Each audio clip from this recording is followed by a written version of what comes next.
Hola, ¿qué tal? ¿Cómo están todos y todas? Me llamo José Javier Capera Figueroa, soy politólogo de la Universidad del Tolima y actualmente me encuentro realizando mis estudios superiores en el Instituto Mora de la Ciudad de México, en la misma radico. Agradezco la invitación que me realizó Jesús y el equipo de colaboradores a la séptima cátedra surcolombiana de Ciencia Política, un espacio que nos permite reflexionar, pensar y debatir las problemáticas locales y regionales que afectan y que constituyen la ciencia política como es, como constituye y como simboliza la ciencia política de la Universidad Colombiana. Agradezco también a cada uno de ustedes y los presentes. La conferencia que vengo a transmitirles se denomina El camino hacia la descolonización de la ciencia política. ¿Qué implica pensar una descolonización de la ciencia política? Implica reconocer una crítica a las epistemologías tradicionales, a los métodos tradicionales, a las metodologías positivistas y normatizadas y a las escuelas, enfoques y paradigmas tradicionales que se han constituido a lo largo de la historia de lo que denominan ciencia política. La ciencia política es una ciencia, en efecto, y teóricamente ha sido considerada por Immanuel Wallenstein, que hace parte del trío nomotético de ciencias como lo son la economía, la sociología y la ciencia política. ¿Por qué hace parte de ese trío nomotético? Porque articula un método, una metodología y un enfoque para poder comprender los problemas políticos de las sociedades en sus distintos momentos históricos, temporales, etc. Existen dos espacios que han sido de complejo análisis, de complejo debate, para poder analizar qué es la ciencia política. Primero, la teoría política y segundo, la filosofía política. Por una parte, la teoría política ha sido un campo de reflexión por analistas políticos, por teóricos de la política que han intentado teorizar qué son los fenómenos políticos de nuestra época. ¿Qué se puede entender por el Estado? ¿Qué se puede entender por la democracia, por la ciudadanía, por lo público, por la participación, por la sociedad civil, entre otros? Pero también está el campo de la filosofía política.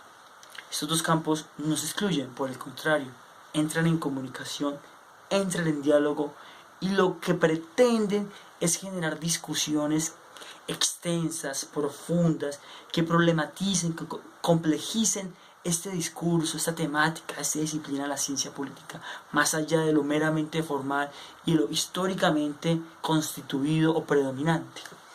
Por otro lado, como lo venía mencionando, está la filosofía política, que se encarga de reflexionar sobre las ideas, sobre las teorías, sobre las prácticas, de eso que podríamos denominar ciencia de la política o política de la política. Teóricamente, los clásicos Panebianco, Duverger, Sartori coinciden en que existe una ciencia de la política en cuanto a la política no solamente se encarga de estudiar el poder, el Estado, las instituciones, que son como los conceptos claves de la ciencia política.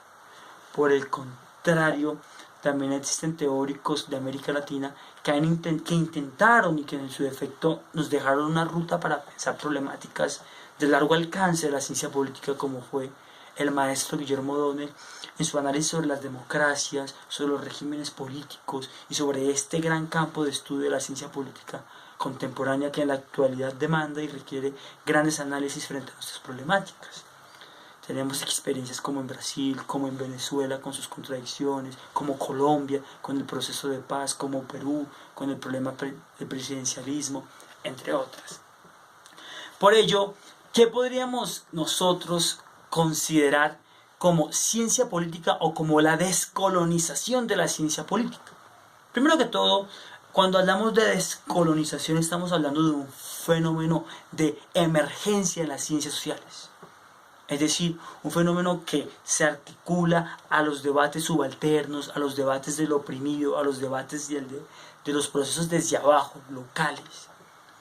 Por ello, teóricos y pensadores desde abajo, provenientes de América Latina, pero que emigraron, que hacen parte de esa diáspora de latinoamericanistas, que llegaron a Estados Unidos, a Europa, pero también a otras regiones, pero que también fueron víctimas de las dictaduras, pero que también fueron, digamos, comprometidos con las causas sociales. Intentaron, digamos, pensar otras categorías, otras teorías, otras dinámicas, para poder pensar la política, la economía, lo político, lo social, la democracia, las instituciones, la filosofía, la teología, la ética, entre otras. En este marco de análisis estructural entra la ciencia política. ¿Qué podríamos pensar? ¿Cómo podríamos teorizar las dinámicas locales, los enclaves democráticos, los procesos de resistencia, los movimientos indígenas, los movimientos feministas, los movimientos afro, entre otros? Esta serie de experiencias el maestro Arturo Escobar las ha podido denominar, igualmente el maestro Eduardo Sandoval Forero, Álvaro Márquez y Jorge Alonso, que hacen parte de un pluriverso de saberes. Cuando hablamos de descolonización estamos hablando de la matriz de pensamiento indígena, porque articula tierra, territorio, autonomía, epistemologías, movimientos populares, prácticas populares. Entonces la descolonización se ha enfocado o se ha caracterizado por comenzar a reconstruir, por comenzar a repensar esas experiencias locales de los grupos subalternos u oprimidos de la historia de nuestra región. Nuestra América, como bien lo saben y como bien lo conocen, la complejidad de teorías, la complejidad de saberes, la complejidad de tejidos nos permite pensar otras dinámicas distintas a la historia eurocentrada, a la historia americanizada. Precisamente por eso considero que hablar de una propuesta o de pensar una descolonización de la ciencia política nos permitiría pensar en Colombia. ¿Qué nos permitiría pensar propiamente? La paz, la violencia, la corrupción, las mafias, los problemas del paramilitarismo por una parte, pero también las resistencias comunitarias, los movimientos indígenas, los movimientos afro, los movimientos populares, los movimientos campesinos, los líderes sociales, la praxis comunitaria, la minga comunitaria, entre otras serie de experiencias que articulan teoría y práctica, que hacen una praxis transformativa de las categorías tradicionales con las que se constituyeron el mundo de la ciencia, pero sobre todo la ciencia moderna occidental y eurocentrada. Por ello, cuando pensamos la descolonización, estamos diciendo ¿qué sería pensar una ciencia política local? ¿Qué sería pensar una ciencia política subalterna? ¿Qué sería pensar una ciencia política popular? ¿Qué sería pensar una ciencia política que respondiera a los discursos de las mujeres oprimidas? Que respondiera a los discursos populares. En este marco de ideas es que se encasilla el paradigma de la descolonización indígena, pero también de la descolonización de los pueblos populares, pero también de la descolonización de la ciencia política, que es uno de los debates claramente. Cuando menciono descolonización no queremos decir y no quiero decir que se desconozca lo clásico, lo tradicional, no. No es una negación de la negación. Por el contrario, es una negación de la diferencia, es una negación de la alteridad, es una negación que construye identidades, que construye prácticas, que construye praxis, que construyen epístemes, y epístemes propias de nuestras prácticas y nuestras regiones. Por ello, considero que pensar la descolonización de la ciencia política y propiamente de la ciencia política de las universidades surcolombianas sería un reto, sería un manifiesto, sería un marco de oportunidades, sería una nueva experiencia, sería un nuevo rumbo de buscar un diseño dentro de un pluriverso de saberes, dentro de un pluriverso de teorías, dentro de un pluriverso de conceptos, de metodologías. Una ciencia política que pueda articular lo oficial, lo institucionalizado, pero que sea crítico y autocrítico de ello, pero también que pueda recuperar el discurso del subalterno, del oprimido, del negado de la historia oficial y de la historia universal que históricamente nos ha excluido. Por ello considero que sería un reto, que es la invitación a que pensemos 4 puntos. Primer punto, la descolonización de la ciencia política desde la práctica.